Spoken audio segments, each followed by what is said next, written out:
Hi, I'm hanspetermeyer, and I'm talking to Gary Rolston here at the offices of From the Ground Up. Gary, you've been working on agricultural stuff in the valley for a long time. When did you get here?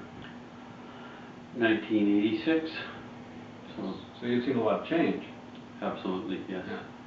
Yeah, we first met when you were the ministry ag person, right? Yeah. But you've been in private practice now for quite a while. 10, 11, 12 years, yeah. Right, and you're working with communities up and down the island on agricultural kinds of plans and stuff like that? Yeah, the island and Sunshine Coast area. Right. And you grew up growing food, you said? I grew up on a ranch in the Okanagan Valley. I have a degree in ag economics from UBC, and I've worked in the Okanagan, the prairies for 5 years, and Abbotsford for a couple of years, and 20-some years here now. So what keeps you here? It's the best agricultural producing area in BC. Wow, really? Or Canada, really. Yeah? Wow. I mean, I see a ton of food being produced here, but I never thought of it in that way. Well, we have a fabulous climate, and we have water, and we have good soils for it. So, and most of the infrastructure that we need to produce food. Okay, so I'm going to launch into this 3x2x8 process, and thanks for playing along with this. I asked everybody the same 3 questions. So the first question, and I'm talking to you about the food security part of the sustainability equation. The first question is, what excites you about the sustainability strategy, and particularly the food security aspect of it? It's great to have the discussion. I think it raises awareness of our food producing capability in the area, and maybe it will lead to increased production. Well, I hope it will lead to increased production over the next few years, and hopefully it'll be a significant increase in production. Right, and in our conversation you've even talked about how much that needs to happen. So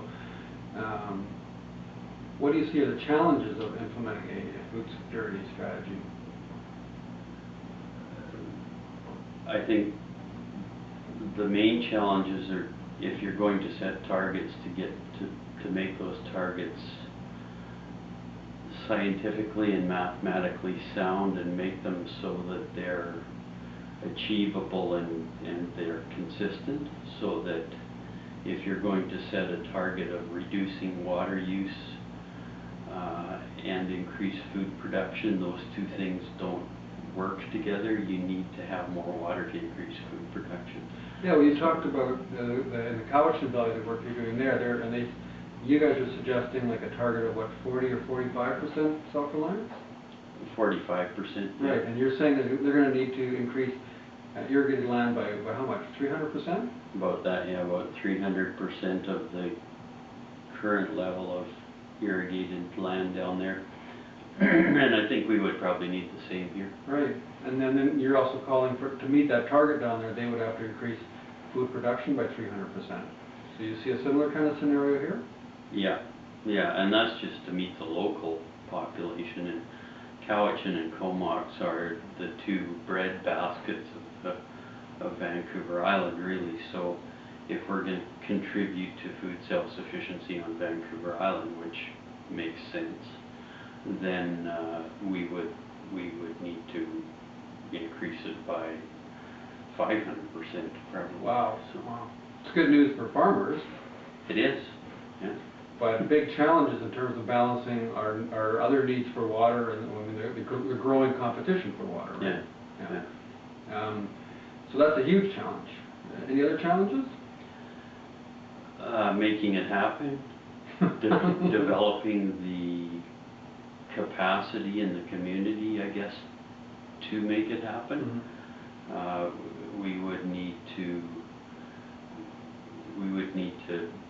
make better use of all of our resources everywhere, and do that in an area where there's going to be increasing demand for residential land use development. Yeah.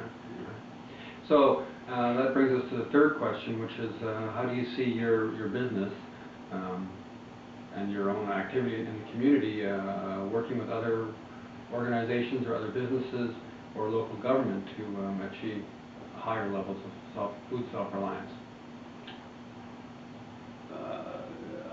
I continue to do what I've been doing, which is to work with the industry to improve how things are being done to increase capacity and improve the management of the resources that we do have now. What kind of uptake is there on that kind of stuff? Like how's the local agricultural or grower community responding to those ideas you have?